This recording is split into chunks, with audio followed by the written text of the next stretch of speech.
Salut, j'espère que vous allez bien. Donc aujourd'hui on se retrouve pour l'épisode 3 des différences entre les livres et les films Harry Potter. J'espère que les premiers épisodes vous auront plu et puis on va continuer dans la lignée. Donc pour celui-là on a quand même pas mal de boulot, hein, je dois dire. Donc pour les petites explications comme d'habitude en début, donc Harry Potter et le prisonnier d'Azkaban. Donc c'est le troisième roman de la série littéraire centrée sur le personnage d'Harry Potter, qui est créé donc par J.K. Rowling. Donc il a été publié le 19 octobre 99 en France. J'ai le petit chat qui est venu vous dire bonjour. Bonjour. C'est de l'autre côté, hein. Léo, c'est là. Non, t'es trop intrigué par ma carte. Bon allez, on continue. Donc je sais pas si vous avez remarqué, mais pour ce troisième opus, la DA a changé, l'univers s'assombrit notamment.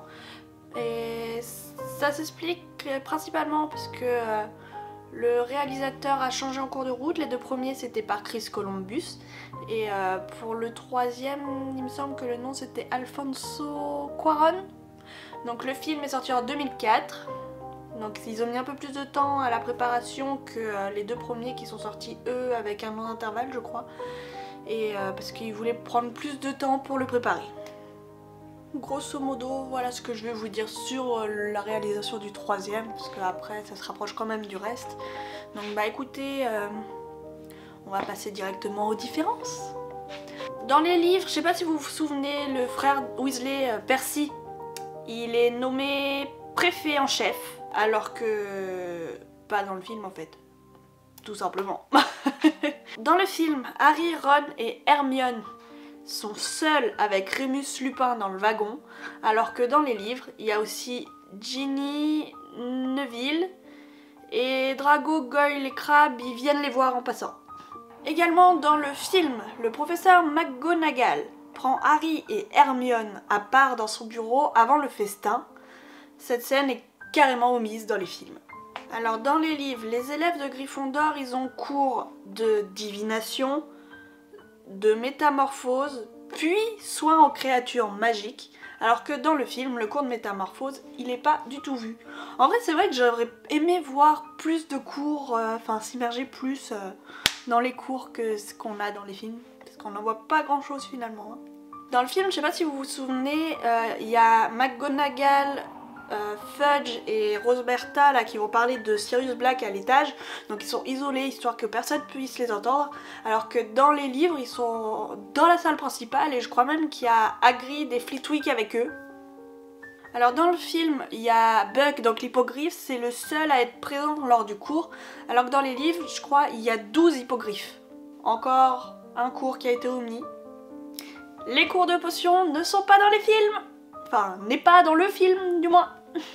Dans le film, au tout début, donc Harry pour étudier, il utilise Lumos Maxima, vous savez, pour étudier en cachette sous sa couette. Alors que dans les livres, il peut tout simplement pas étudier parce que ses affaires sont enfermées à double tour dans le placard. Donc dans le livre, Harry apprend l'évasion de Sirius Black grâce aux informations moldues, alors que dans les films, il l'apprend grâce au journal dans le Magicobus. Dans les livres, on a encore 2 semaines... avant que... Enfin 2 semaines de vacances avant que Harry retourne à Poudlard, alors que dans le film il semblerait que ce soit le lendemain, ce qui signifierait que du coup la visite de Tante Marge qui initialement se passe le 31 juillet, le jour de l'anniversaire dans les livres, a été repoussée donc au 31 août dans le film. Voilà.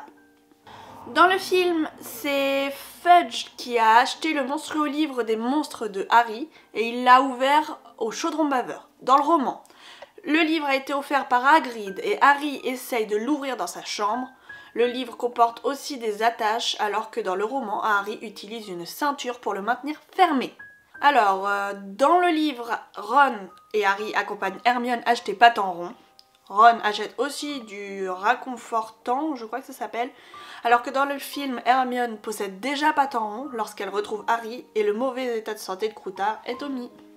Dans le film, Arthur Weasley vient mettre en garde Harry à propos de Black au chaudron baveur, je sais pas si vous vous souvenez, ils prennent à l'écart, alors que dans le livre, Harry surprend une conversation entre Arthur et Molly au chaudron baveur et Arthur vient lui en parler à la gare. Et la dernière... Pour les anecdotes, pour les différences minimes, Dans le livre, on accède à la classe de divination par une trappe et une échelle. Et dans le film, il suffit de monter un escalier. Je pense qu'ils ont juste pas voulu s'embêter. Et donc, j'ai noté 2 différences notables. Bon, la première, je pense qu'on la retrouvera à chaque fois. Peeves n'apparaît toujours pas. Bon, je vais pas en rajouter une couche, hein, mais ça m'énerve toujours. Et la dernière, donc dans le livre, Harry ne peut pas aller à Préolard et reste avec Lupin. Ils passent leur temps dans son bureau et Harry voit un strangulo qui servira à Lupin pour le prochain cours. Alors que dans le film, ils parlent sur le pont. Cette différence crée une erreur de continuité dans le 7e film quand Lupin interroge Harry après la bataille des 7 Potters en lui demandant quelle créature était présente dans son bureau lors de la première visite de Harry. Encore une invraisemblance scénaristique, que voulez-vous? Et bien sur ce, j'espère que cette vidéo vous aura plu. Moi j'ai adoré l'écrire parce que j'ai dû me replonger dans les livres et faire des petites recherches. À la prochaine, salut! Donc si cette vidéo t'a plu, je te laisse mettre un pouce bleu, t'abonner et activer la petite cloche pour plus de vidéos.